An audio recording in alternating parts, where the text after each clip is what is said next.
자, 오늘 시편 33편 봅니다. 시편 33편은 32편하고 이어졌죠. 32편에 우리 주제가 전번에 우리 금요일날 한 거죠. 32편 주제가 뭐예요? 예, 올해 1절이죠. 허물의 사함을 받고 자신의 죄가 가려진 자. 그래서 죄를 덮어줌. 죄를 덮어준 자는 복이 있도다 하면서 시작한 것이 32편이에요. 그런데 33편은 이제 죄를 덮어준 거에 대한 감사 찬양시입니다. 그래서 이어졌다고 보는 거예요.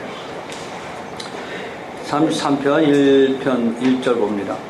너희 의인들아 여호와를 즐거워하라.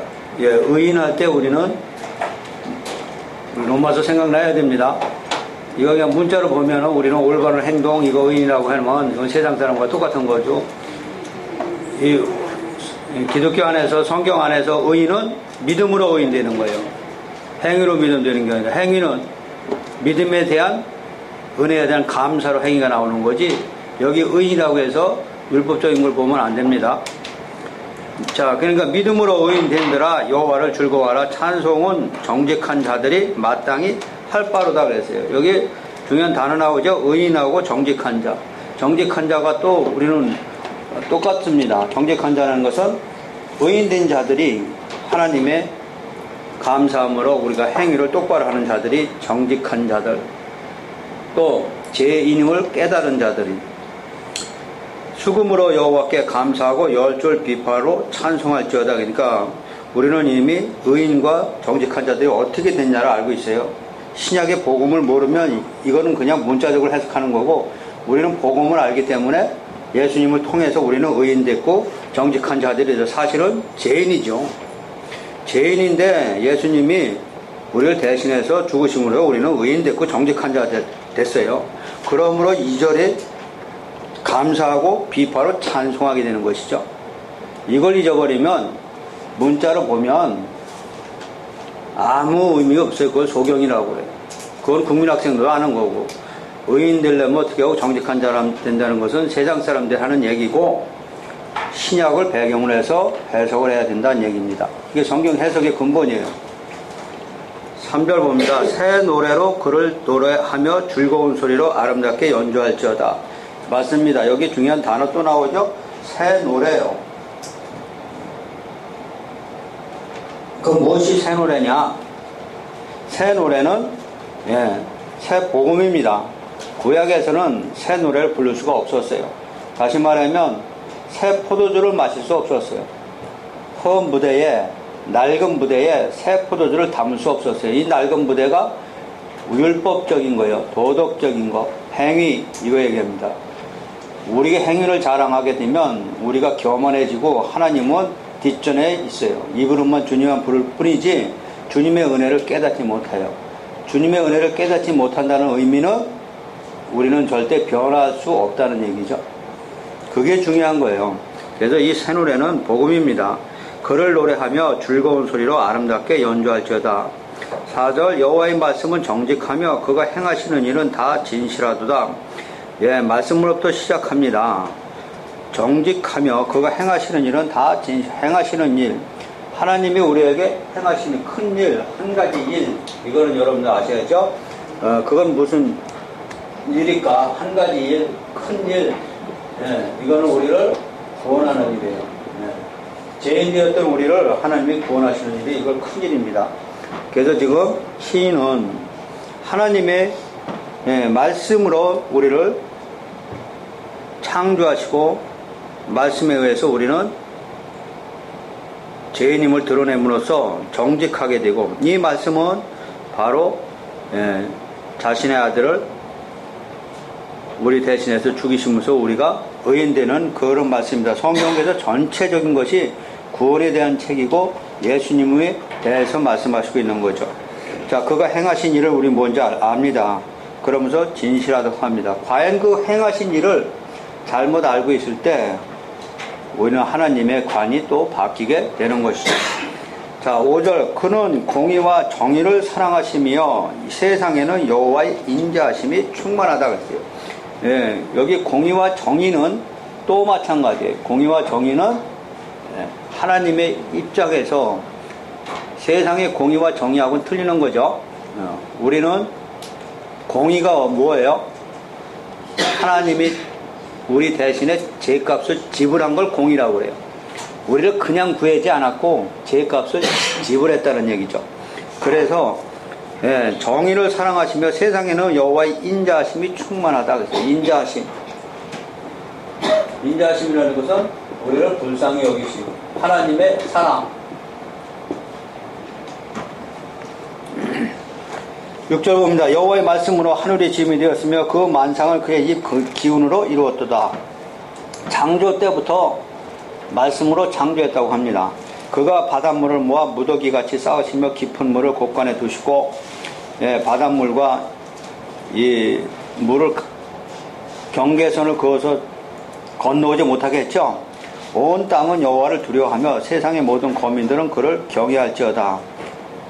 그가 말씀하심에 이루어졌으며 명령하심에 견고히 섰도다. 자, 6절, 7절, 8절 구절에서는 창조주 하나님을 찬양합니다. 우리는 여기서 하나 발견할 수 있어요. 창조주 하나님을 지금 시인은 찬양하지만 이 창조주 하나님을 찬양하면서 바로 우리를 다시 재창조하나 하고 뒤에서 이제 이어갑니다. 다시 말하면 천지 창조는 우리 창세기 1장에서 이미 이루어졌습니다.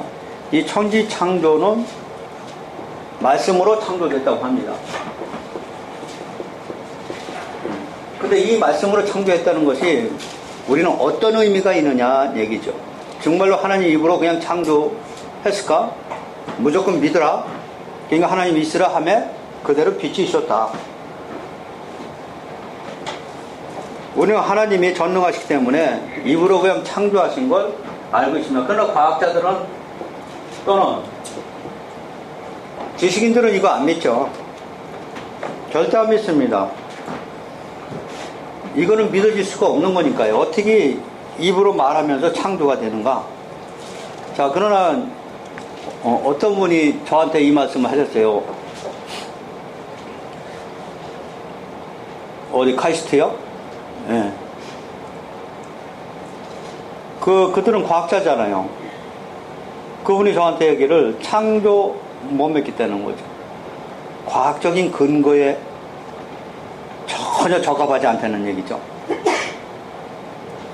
자기들이 생각하기는 이 세상은 수억만 년 전에 어떠한 그 물질로부터 발생됐는데 그것이 점점 변화를 갖게 됨으로써 우주 만물이 창조된 거지 말씀으로 창조됐다는 것은 성경이 잘못됐다. 그걸 믿는 사람도 의심하는 거예요. 저한테 정면 도전한 거죠. 도전이 아니라 물어본 거죠. 목사님 어떻게 생각하냐고. 그럼 여러분 어떻게 설명할게요? 무조건 하나님이 입으로 창조하니까 믿어라 이렇게 될 거예요? 그 해석이 남아요. 그거 아무리 설명해봤자 과학적 근거 없는 얘기 내가 하고 있다. 이해 안 가는 거죠. 그들을 이해할 수 있는 방법이 뭘까죠? 우리는 믿으니까 하나님 입에서 창조됐다고 믿지만 그들은 안 믿는다니까요. 그걸 설득할 수 있는 그 무엇이 우리한테 있느냐는 얘기예요. 싸움만 일어날 뿐이죠. 자, 그러면 여기서도 볼 수 있어요. 하나님이 입으로 모든 만물을 창조했다는데 바로 우리를 하나님 말씀으로 재창조한 거 시편이 이어져 가고 있어요. 다시 말하면 창세기 1장은 우주 만물 창조에 목적이 있는 게 아니에요. 뭐가 목적이 있어요? 말씀이 우주 만물을 창조하듯이 우리도 말씀으로 다시 인간을 다시 재창조하는 거에 목적이 있어요. 그래서 성경은 창세기 1장은 주제가 뭐예요? 제사장 나라예요. 하나님 나라를 어떻게 세우냐. 아담을 제사장으로 세워서 하나님 나라를 세우는데 그 아담을 통치할 수 있는 하나님의 능력이 뭐냐? 말씀이죠. 그래서 말씀으로부터 시작하는 게 창세기 1장부터 시작하는 거예요. 시편 기자는 지금 알았어요. 이 창조의 목적이 있는 게 아니고 창세기 1장만 가지고 창조가 다 됐다고 우리 간단하게 설명하지만, 물론 저희들은 믿어요. 그러나 원 목적은 뭐예요? 말씀이 있어요. 이 말씀이 우리를 다시 재창조해서, 그래서 요한복음 1장에서는 그걸 해석해줘요. 창세기 1장과 요한복음 1장은 사도 요한이 해석해주는 거예요. 사도 요한이 뭐예요? 태초에 말씀이 계시느니라.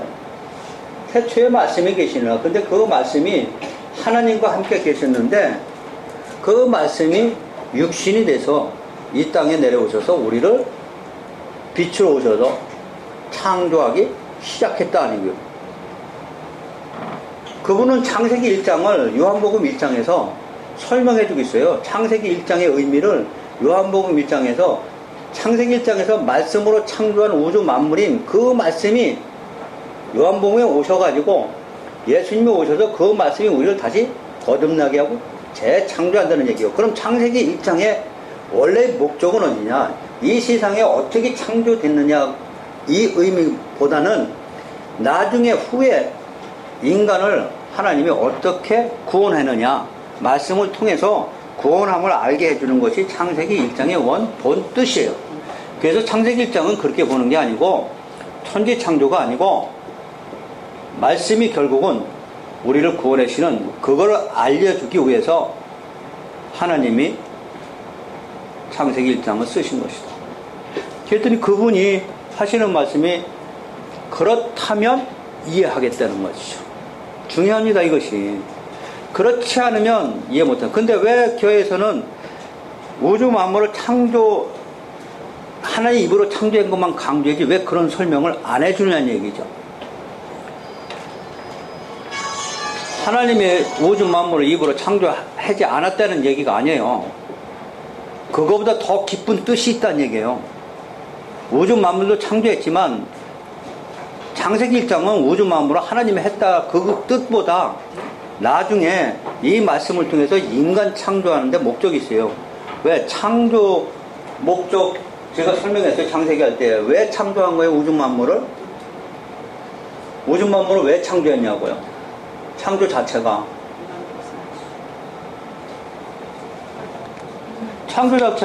에베소 1장 4절이라고 그랬잖아요. 그리스도 안에서 우리를 예정하사 우리를 구원하시라고 뭘 했어요? 창조요. 그럼 우리를 구원한 자를 다 건져내면 이건 도구인데 필요 없죠. 그게 종말이에요. 그게 종말론이 그래서 종말이에요. 우리가 막 악과 선과 이걸 없애서 하나님이 심판하겠다는 그 얘기 아니에요. 여러분들 조금 어렵지만 나 여호와임을 알으라, 여호와임을 알게 하느라고 누구한테 그래요? 바로한테 하잖아요. 나 여호와임을 알게 하냐는 건 뭐예요? 심판이 있다는 얘기예요. 다시 말하면 구원이 있다는 얘기예요. 종말론도 마찬가지예요. 최종 예수님 오셔서 심판하시고 우리를 구원에 이를 때 이 세상 사람들은 믿지 않는 데는 다 뭐해요? 심판하죠. 심판할 때 그들이 입에서 뭐 나오고 했어요? 아, 과연 여호와 하나님이 살아계셨구나, 진짜 여호와의 말씀이 맞았구나 하고선 왜 우리는 심판에 대비하지 못했을까 하고, 그때야 하나님이 비로소 정말인 걸 알게 된다는 얘기예요. 그래서 나 여호와임을 알게 하노라는 얘기는 우리는 구원이고 이방인들에게는 심판이 이루어지는 것이죠. 그것처럼 지금 우주 만물을 창조부터 시작하면서 지금 9절이죠. 그가 말씀하시며 이루어졌으며 명령하시며 경고에 섰는데, 10절 여호와께서 나라들의 계획을 폐하시며 민족들의 사상을 무효하게 하시도다. 창조 7, 8, 9절에 창조를 말씀으로 했다고 해놓고 바로 10절부터 뭐가 이어지냐를 지금 설명하고 있는 거예요. 10절부터 뭐가 이어지고 있어요? 예, 말씀으로 이 세상들의 계획, 이 세상적인 세속적인 것, 세상에 추구하는 것, 이런 것을 폐하시며 민족들의 사상을 무효하게 한다고 바로 뭘로 들어요? 예, 심판이 누르고 있어요. 여호와의 계획은 영원히 서고 그의 생각은 대대에 이르리라. 여호와의 계획은 영원히 쓴다 그랬어요. 이 영원히 쓴다는 것도 마찬가지예요. 여호와의 계획이 뭐예요? 하나님의 계획은 예, 우리를 구원하는 일이죠. 예, 이 구원하는 일은 영원히 산다는 얘기죠. 영원히 산다는 여기서는 예수님이죠. 예수님 십자가는 이 세상 망할 때까지 창조도 그리스도 안에서 창조했고 이 세상 종말 때까지 십자가에 예수님은 통해서 심판하기 때문에 영원히 종말까지 무너지지 않습니다. 그의 생각은 대대에 이르리로다. 여호와를 자기 하나님으로 삼은 나라 곧 하나님의 기업으로 선택된 백성은 복이 있도다. 자, 세상과 틀리죠? 자, 여호와께서 13절 여호와께서 하늘에서 굽어보시사 모든 인생을 살피시며 곧 그가 거하시는 곳에서 세상의 모든 거민들을 굽어 살피시도다. 자, 13절 14절도 하늘에서 굽어서 그가 거하시는 곳이죠. 거기서 우리를 살핀다고 합니다. 이 살피시는데 이 살핌이 뭘 보시는 거냐는 얘기죠. 네. 뭘 보시고 있어요? 여호와를 믿는 자. 자, 15절 그는 그들 모두의 마음을 지으시며 그들이 하는 일을 굽어 살피시는 이로다. 여기도 마찬가지 그들이 하는 일, 우리가 하는 일은 오로지 하나님이 하신 일을 아는 것, 하나님의 지식을 깨달은 것, 하나님의 뜻이 무엇인지 아는 것, 예수님이 누구신지 정확히 아는 것. 16절 많은 군대로 구원 얻은 왕이 없으며 용사가 힘이 세어도 스스로 구원하지 못하는도다. 여기 왕 얘기가 나옵니다. 과연 우리의 왕은 어떤 왕인가? 그것이 17절이에요. 구원하는데 중요한 말씀이죠. 군마는 헛되며 군대가 많다 하여도 능히 구하지 못하는도다 그랬어요. 17절 중요한 말씀이라고 했어요. 자, 하나님 백성을 구원하는 데는 많은 군대가 필요 없다는 얘기죠. 세상의 왕은 16절에 보면 많은 군대로 그들은 왕 노릇을 하지만 우리의 왕은 많은 군대가 필요 없고 능히 구하지 못한다고 합니다. 다시 말하면 세상의 왕과 우리의 왕과는 차이가 있다는 얘기죠. 세상의 왕은 권력 있고 능력이 있어야 되지만 우리의 왕은 우리를 위해서 왕이 자신을 내어줬습니다. 이 세상의 왕은 백성은 죽어도 왕은 삽니다. 전쟁이 나도 백성은 열심히 나가 싸우지만은 왕은 피할 길을 마련해 놓고 망명도 가고 결국 자기 목숨을 건지는 게 세상의 왕이요. 그러나 우리의 왕은 우리를 죽이기 전에 자기 자신이 전장에 나가서 자기가 우리를 위해서 목숨을 바친 그런 왕이란 얘기예요. 그래서 우리의 왕은 예수님 십자가에서 우리를 위해서 죽으신 그런 왕이라고 지금 17절에서 설명하고 있어요. 자, 구원하는데 우리 어떻게 구원받았어요? 우리 대신에 죽으셨기 때문에 구원받았죠. 무슨 얘기인지 아세요? 18절 여호와는 그를 경외하는 자 곧 그의 인자심을 바라는 자를 살피사. 여기에 또 단어가 나오죠. 경외하는 자와 인자심을 바라는지를 살피는 자. 자, 이 경외하는 자는 여호와를 경외하는 자가 어떤 의미라고 했어요? 제가 하나님을 경외하는 자가 뭐예요? 우리는 하나님 경외하지 않는 사람이 있어요? 다 하나님 경외하죠. 이런 단어 여러분 정리를 딱 항상 머리에 공부해요. 공부. 믿음은 무엇을 믿음이라고 하고 하나님을 아는 지식은 무엇을 가지고 하나님을 아는 지식이냐.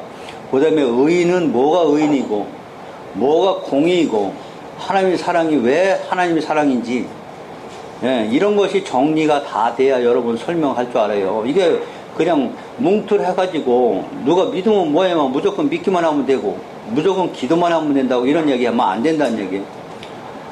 하나님을 경외하는 사람은 경외하는 걸 우리 많이 들었을 거예요. 그럼 하나님을 경외하는 게 뭘 보고 하나님을 경외하는 거냐고 그러냐고. 예배 잘 드리고 기도 잘 드리고 이런 게 하나님을 경외하는 거냐고요. 그거는 이스라엘 백성들도 열심히 했어요. 이스라엘 백성도 열심히 했는데 예수님이 와가지고 왜 예루살렘 무너뜨리는 거요? 그거 아니요. 그러니까 경외하는 건. 경외하는 건 뭐예요? 존경하는 거죠? 예, 그 입에서 나온 말씀을 어떻게 하는 거예요? 예, 말씀을 존중히 여기는 거예요, 이게. 내가 하나님을 경외하면 그 입에서 나온 말씀을 내가 존중히 여기는 거를 그분을 경외하는 거란 말이에요. 내가 대통령을 경외한다고 해놓고 대통령 말을 무시해버리면 뭐가 대통령을 경외하는 거예요?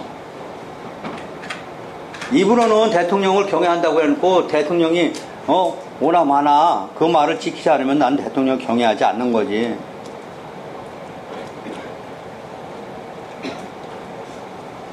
근데 우리는 입으로 하나님을 경외한다고 해놓고 그 말씀을 듣지도 않으려고 그러고 배우려고 하지도 않아요.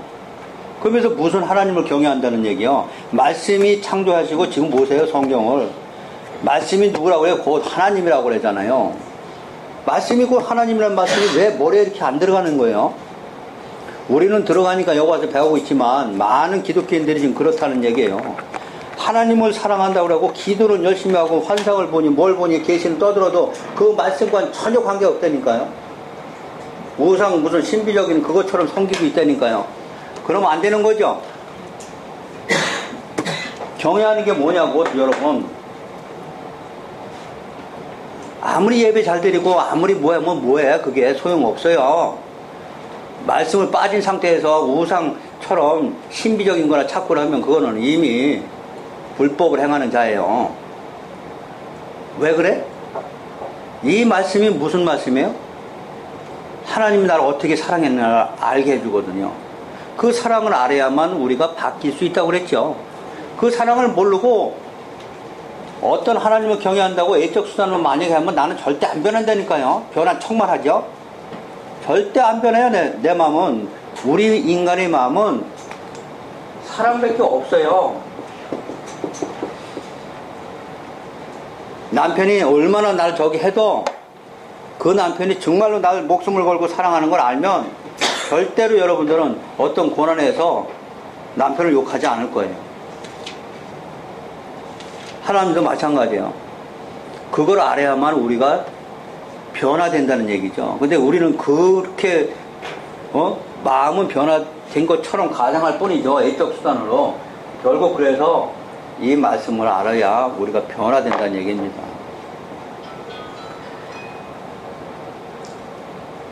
자, 18절 봅니다. 여호와는 그를 경외하는 자, 곧 그의 인자하심을 바라는 자를 살피다. 인자하심을 바라는 자는 자기가 죄인임을 고백하는 거예요.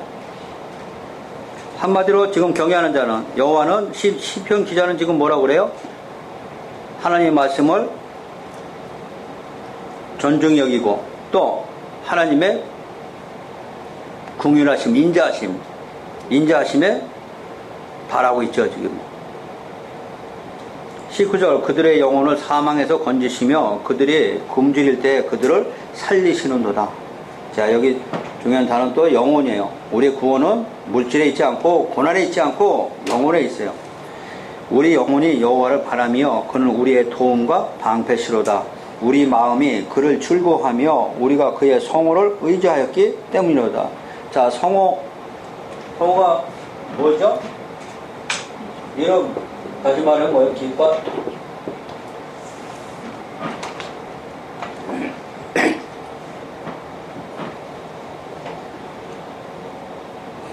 우리 출애굽기에 보면은 아멜렉 전투 나오죠. 아멜렉 전투에 모세가 아멜렉하고 전투하는데 싸우는 건 누가 싸워요? 여호수아가 싸우고, 기도는 모세가 올라가서 손을 하늘에다 올려놓고 하는 거 다 배웠죠? 아론과 꼬리 붙잡은 거죠? 그 여호수아가 싸움이죠? 그 싸움은 그래서 모세가 싸우는 게 아니에요. 여호수아가 싸우는 거죠. 십자가 예수님이 싸우는 거지, 율법이 대표인 모세가 절대 싸움을 못해요.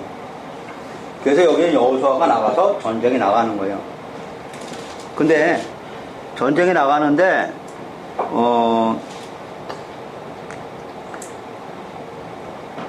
이 아말렉 전투에서 모세가 산에 올라가서 기도하면서 여기 유다 지파제 전부 다 툴과 아론이라고 했어요. 유다 지파가 훌과 아론의 제사장 전부 다 예수님 예표예요. 그래서 거기서 유명한 말씀이 뭐예요? 여호와의 깃발, 여호와 니시, 여호와 깃발이랬죠? 그 의미 아셔야 돼요. 여호와 깃발이 뭐예요? 예, 여기 중보기도 예수님이고요. 여기 싸워서 이긴 사람이 누구예요? 여호수아예요. 그래서 여기서 여호와의 깃발이 예수님 십자가예요. 그래서 거기서 나오는 거예요.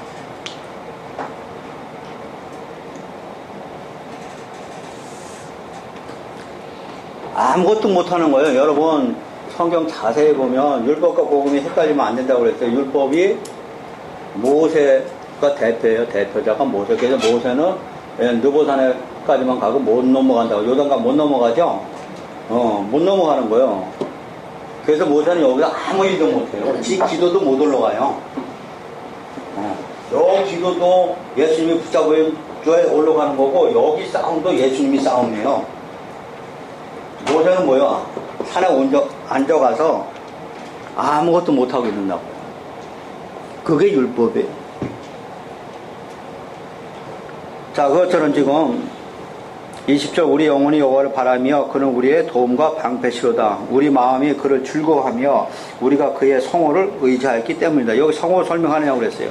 우리의 성호가 뭐예요? 내 안에 뭐 있어요? 십자가. 예. 뭘 의지한다고요? 그 십자가의 승리하심을 의지하는 거예요.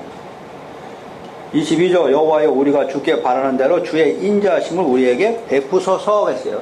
주의 인자하심, 주의 사랑으로 우리를 구원해 주시옵소서 하는 얘기예요. 자, 이것이 구약에서는 베푸소서 했지만 이제는 예수님을 통해서 우리한테 이 인자하심이 나타났죠. 십자가 안에 하나님의 인자가 나타났죠. 십자가 안에 하나님의 사랑이 나타났죠. 하나님의 의가 나타났죠. 이거 아셔야 돼요.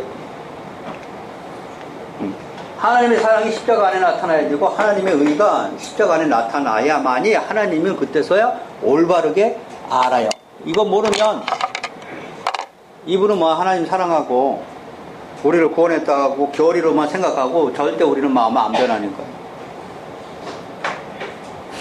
전체 성경의 뜻이 지금 어디 있냐 여러분 알아야 돼요. 자, 32장에서는 32편에서는 우리 죄를 덮어준 것이죠. 그 다음에 33장에서는 그분이 어떻게 덮어줬느냐 하면서 설명하면서 말씀으로 우리를 다시 건져내시고 말씀으로 구절이죠.